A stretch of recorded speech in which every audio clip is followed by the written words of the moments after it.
o diurético, nesse caso, pode inclusive piorar. Você vai desidratar essa paciente, vai perder eletrólitos. Não é o caso e não vai melhorar. Insuficiência venosa crônica é que normalmente acontece. Então, o que eu vejo de erro hoje? As pacientes, elas têm uma associação com doença venosa, mas elas não sabem. Elas tomam diurético e elas melhoram um pouco os sintomas e acham que é isso que está resolvendo o lipedema. De fato, não é.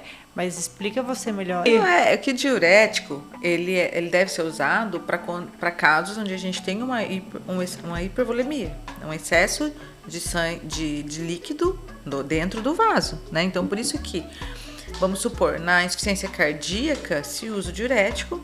Por quê? Porque você vai ter, o teu coração não está conseguindo bombear aquele sangue de forma correta e você vai ter um aumento da quantidade de sangue dentro do vaso, podendo ter derrames pleurais, por exemplo, no pulmão, acumula líquido no pulmão, a pessoa fica com falta de ar, usa o diurético para diminuir a volemia.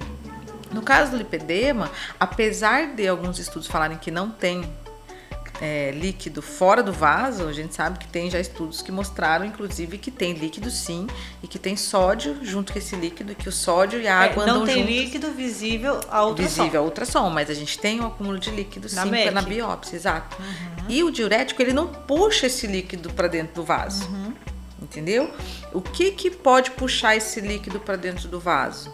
Quando a gente melhora a pressão coloide, por exemplo, a gente melhora os níveis de proteína desse paciente, né? Um paciente está com a albumina baixa, por exemplo, ele vai ter um sangue mais...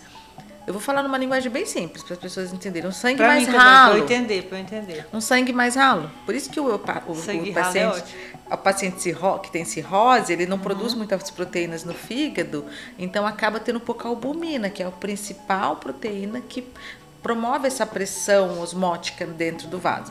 Então, assim, um paciente mais nutrido, bem nutrido, com as suas proteínas normais, ele vai tender a puxar o excesso de líquido pra gente pegar, puxa e ele joga fora pelo rim, se tá tudo funcionando bonitinho. Então, não tem por que você pôr um diurético numa paciente que não tem problemas nenhum disso. Não tá com excesso de líquido, não tá com hipervolemia.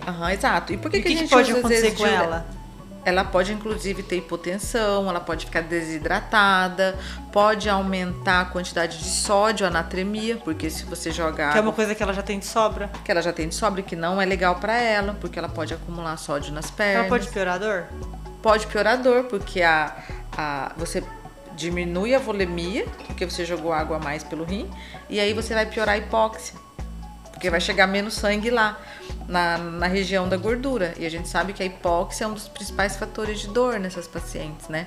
Então, pode e o diurético natural? Então, os diuréticos naturais, um exemplo, o dente de leão, a cavalinha. Cactínia. Cactínia é o quê?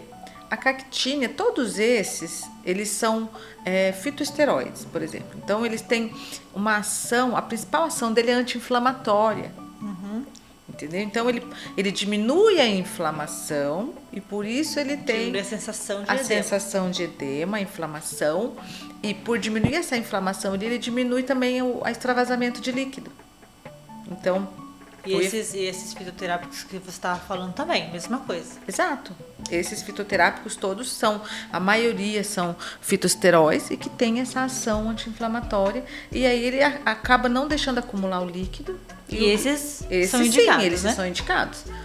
A gente tem rutina, os principais, rutina, dente de leão, cavalinha, que tem melilotos também, melilotos officinalis também tem uma ação... Começou as palavras difíceis, uma ação diurética leve, mas os naturais sim. Agora, furosemida, espironolactona, hidroclorotiazida, fujam. Podem piorar. Isso que é o pior, né? Se fosse algo que assim, não vai melhorar, mas não, pode piorar. Pode piorar. Então, Exatamente. Tomar cuidado. E essa é uma pergunta bem frequente. Frequente, porque a maioria, o primeiro impulso é tomar diurético quando vê que a perna está inchada. E aí, tem muita gente que acha que quer emagrecer e toma diurético para emagrecer. É uma falsa ilusão, isso é uma ilusão. É porque é muito peso na balança, elas ficam muito focadas no peso da balança, né? Exatamente. Aí perde líquido, aí perde músculo, o músculo reduz também o peso, né? Exatamente. E aí elas ficam felizes. Porque as pessoas acham que emagrecer é perder peso na balança, e não é. Emagrecer é perder gordura.